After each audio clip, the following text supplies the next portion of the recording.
నమస్తే, నేను ప్రియాంకారావు. కల్తీ నెయ్యి వ్యవహారానికి సంబంధించి సిట్ 600 పేజీలతో కూడిన ఒక చార్ట్ షీట్ ని దాఖలు చేసింది. దీంతో పాటు అదనపు చార్ట్ షీట్ ను కూడా దాఖలు చేసింది. ఇందులో కల్తీ నెయ్యికి సంబంధించి చాలా కీలకమైన అంశాలు పొందుపరుస్తూ అందరికీ తెలియాలి అని చెప్పేసి ఆలోచించింది.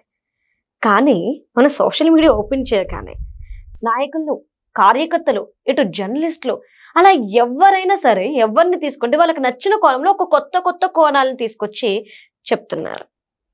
కానీ చార్ట్ షీట్లో ఏముందో అది మాత్రం చెప్పట్లేదు, పూర్తిగా చెప్పట్లేదు. అంటే వీళ్ళు చదివి చెప్తున్నారో లేదంటే ఎవరైనా విన్నది చెప్తున్నారో ఏమో కానీ ఇదంతా చూస్తుంటుంటే ఈ కల్తీ నెయ్యి వ్యవహారాన్ని అటకెక్కించి తప్పుదోవ పట్టించే ప్రయత్నాలు జరుగుతున్నాయా అనే అనుమానాలు వ్యక్తమవుతున్నాయి. మరి ఇందులో వాస్తవం అంతా అసలు ఏం జరుగుతుంది, ఎందుకు ఇలా జరుగుతుంది అనేది కూడా తెలుసుకుందాం. మనతో మాట్లాడడానికి సీనియర్ జర్నలిస్ట్ సిఎస్ రావు గారు ఉన్నారు. ఆయన అడిగి తెలుసుకుందాం. నమస్కారం సార్. అంటే ఇటు సోషల్ మీడియాలో కల్తీ నెయ్యని కొట్టగానే వేలాది వీడియోలు వస్తున్నాయి. మీరు ఏది ఓపెన్ చేసి చూసినా అందులో ఏదో ఒక కొత్త కోణం, కొత్త రకంగా చెప్తున్నారు.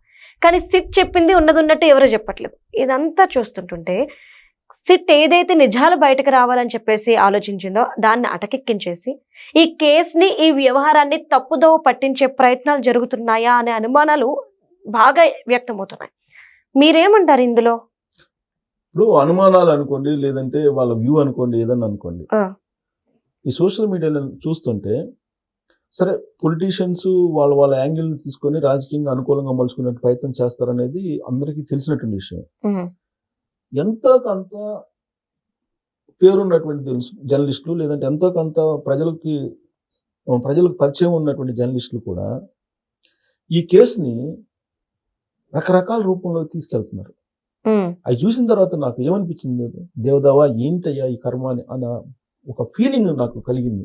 ఇవాళ మార్నింగ్ ఒక జర్నలిస్ట్ చెప్తాడు, నేను పేర్లు చెప్పను కానీ, అసలు నెయ్యిని కానీ పాలను కానీ స్టోర్ చేసుకోవడానికి కెమికల్స్ వాడటం అనేది సహజము అని చెప్తున్నాడు.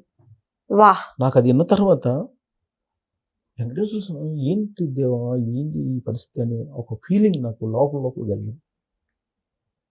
ఇంకొక ఆయన చెప్తాడు తెలుసా, ఫ్యాట్ లేదని చెప్పేసి సిట్ చెప్పేసింది, సిబిఐ చెప్పేసింది,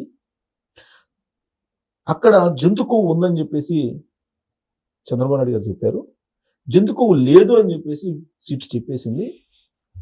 కాబట్టి ఆయన డిఫెన్స్లో పడిపోయాడు. ఈ డిఫెన్స్ నుంచి బయటికి రావడానికి ఈ గందరగోళం అంతా సృష్టిస్తున్నాడు, అంతే తప్ప అక్కడ ప్రచారం చేసినట్టుగా ఏమీ లేదు అని చెప్పి ఇంకొక జర్నలిస్ట్ చెప్తున్నాడు. ఇవన్నీ అయిపోయిన తర్వాత నేను తెలుగు జర్నలిస్టుల పరిస్థితి ఇలా ఉందా, కొంతమందిది, అందరిది కాదు, కొంతమంది ఇలా ఉందా, ఏంటిది, వెంకటేశ్వర స్వామి ఇంత ఇదైపోయాడా అందరికీ, ఎందుకు ఆయన సమక్షంలో జరిగినటువంటి దీన్ని తీసుకొచ్చి మొత్తం నడి రోడ్లో నిల్చోబెడుతున్నారు ఆయన్ని, ఆయన మౌనంగా చూస్తున్నాడు వీళ్ళందరినీ అనే ఫీలింగ్ నాకు కలిగింది. మౌనంగా చూస్తున్నాడు, తెలియకుండా ఏమున్నది వెంకటేశ్వర స్వామికి ఖచ్చితంగా తెలిసింది. జర్నలిజంలో ప్రాథమిక సూత్రం ఏంటంటే, మీకు తెలియకపోతే కట్ ఇట్ అంటారు, మీకు తెలిసిందే చెప్పుకుంటారు, మీకు తెలియని విషయాన్ని మీరు కట్ చేయండి అనేది ప్రాథమిక సూత్రం. జర్నలిజంలో చెప్పేటువంటి తొలి పాఠం అది. కట్ ఇట్ అంటారు. ఎందుకు కట్ ఇట్ అంటే jack of all none of master journalist అంటే అన్ని విషయాలు మీద ఎంతో కొంత అవగాహన ఉంటుంది, కానీ దాంట్లో మాస్టర్స్ కాదు, దేంట్లో మాస్టర్స్ కాదు. ఇది jack of all none of masters అంటారు. అందుకే జర్నలిస్టులు చెప్తారు, నీకు తెలియనప్పుడు కట్ ఇట్, దాని జోలికి వెళ్ళకు అని చెప్తారు. ఇక్కడ సిట్ రిపోర్ట్ ఇచ్చింది, దాన్ని చదవాలి కదా, అట్లీస్ట్ చదవాలి కదా. సిట్ రిపోర్ట్ ఇచ్చింది, చార్ట్ షీట్ వేసింది ఏసీబీ కోర్టులో. తర్వాత ప్రభుత్వానికి, ఆంధ్రప్రదేశ్ ప్రభుత్వానికి ఒక నివేదిక ఇచ్చింది. ఆ నివేదిక కానీ లేదంటే వేసినటువంటి చార్ట్ షీట్లో కానీ రసాయనాలతోటి తయారు చేసినటువంటి ద్రవ పదార్థం ఏదైతే ఉందో దాంతో లడ్డూలు తయారు చేశారు అని చెప్పి ఇచ్చింది. అది అఫీషియల్ డాక్యుమెంట్ని నేషనల్ మీడియాలో క్లియర్గా ప్రొజెక్ట్ చేశారు. ఏమి కంటెంట్, లాక్టిక్ యాసిడ్ ఎంత ఉంది, పామాలిన్ ఎంత ఉంది, పామాయిల్ ఎంత ఉంది, ఇవన్నీ లిస్ట్ అవుట్ చేసి వాళ్ళు పిన్ పాయింటెడ్ గా నేషనల్ మీడియాలో చెప్తున్నారు. నేషనల్ మీడియా కూడా ఏ నేషనల్ మీడియా చెప్తుంది? నేను కొన్ని మనకు నేషనల్ మీడియాలో, తెలుగు మీడియాలో ఉన్నట్టు కొన్ని నేషనల్ మీడియాలో ప్రో గవర్నమెంట్, యాంటీ గవర్నమెంట్ ఇలా ఉన్నాయి. నేను ఒక 4-5 నేషనల్ మీడియాస్ చూశాను. ఎవరైతే 2024 ఎన్నికలకు ముందు జగన్మోహన్ రెడ్డి గారికి అవుట్ ఆఫ్ 24 ఎంపీస్ గెలుస్తారు అని చెప్పి సర్వే చేసి ఇచ్చిందో ఆ ఛానల్లో క్లియర్ గా ఏం చెప్తున్నారంటే, నేను వినిపిస్తా, వాళ్ళు కూడా అది ప్లే చేసేసి, అది వాళ్ళు కూడా ఆ డాక్యుమెంట్ స్క్రీన్ మీద చూపించి చాలా క్లియర్ గా దాంట్లో కెమికల్స్ తో కూడినటువంటి ద్రవ పదార్థం తయారు చేశారు, దాన్నే నెయ్యి అని చెప్పేసి లడ్డూలు తయారు చేసి ఇచ్చారు అని చెప్పి వాళ్ళు ఇస్తున్నారు. సరే, మనకి కొన్ని రిస్ట్రిక్షన్స్ ఉన్నాయి కాబట్టి నేను కేవలం ఆడియో మాత్రమే వినిపించేటువంటి ప్రయత్నం చేస్తా. కేవలం ఆడియో వినిపిస్తా. చూడండి. Major scoop on the Tirupati Laddu controversy.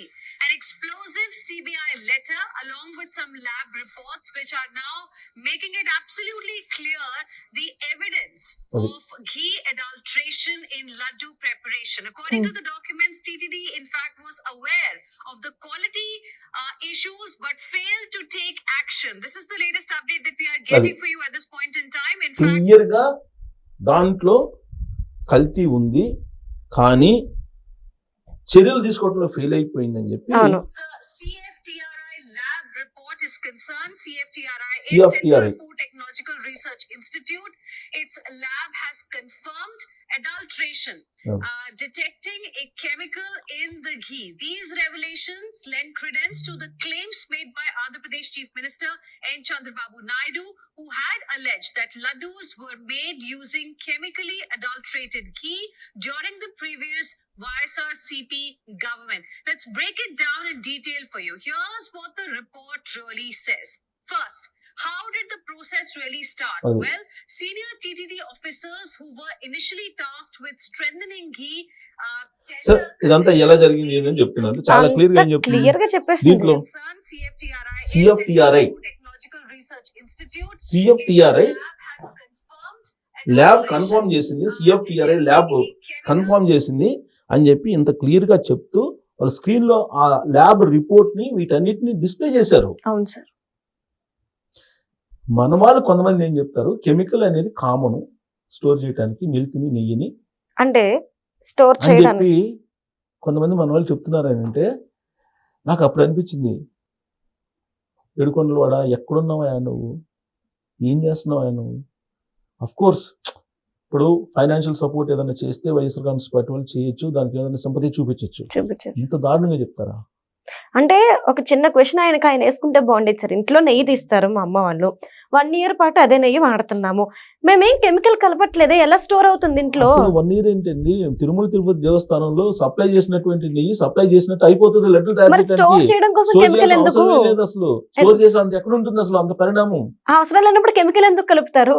So నాకు చాలా ఆశ్చర్యం వేసి, ఇప్పుడు నేను చూపించింది ఒక ఛానల్, అది కూడా ఏ ఛానల్? National channel. ఆ నేషనల్ ఛానల్ కూడా ఏది? వైఎస్ఆర్ కాంగ్రెస్ పార్టీకి సంబంధించిన సింపతి చూపించేటువంటి ఛానల్. 2024 ఎన్నికలకు ముందు 25 ఎంపీలకి 24 ఎంపీలని వైఎస్ఆర్ కాంగ్రెస్ పార్టీ గెలుచుకోబోతుందని చెప్పి చెప్పిన సర్వే ఇచ్చినటువంటి ఛానల్ అది. ఇంకా మిగతా ఛానల్స్ అన్ని ఇదే, ఇంతకన్నా ఎక్కువ చెప్పాయి.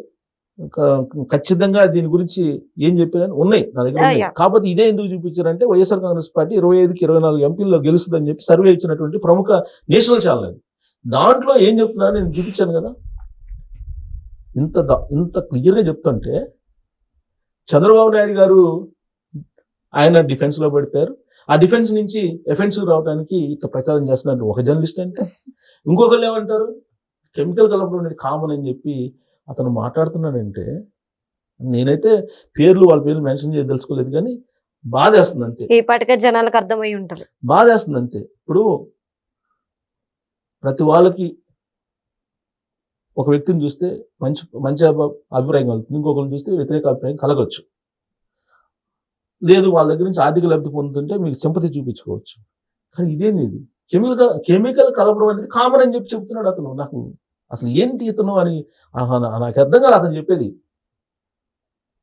అంత దారుణంగా చెప్తుంటే నాకైతే ఎవరిపైనా నాకు కోపం లేదు, కానీ వెంకటేశ్వర స్వామిని తలుచుకున్నా. ఏంటండి వెంకటేశ్వర ఈ ఏడుకొండలు ఆయన వాడే చూసుకుంటారు ఏడుకొండలు వాడే ఏంటి వాట్ ఇస్ దిస్ అనుకున్నా. రైట్, ఏం జరుగుద్దో చూద్దాం సార్. ఇప్పటికైనా తీరు మార్చుకుంటారా, అదే కంటిన్యూ చేస్తారా అనేది. Right, thank you so much.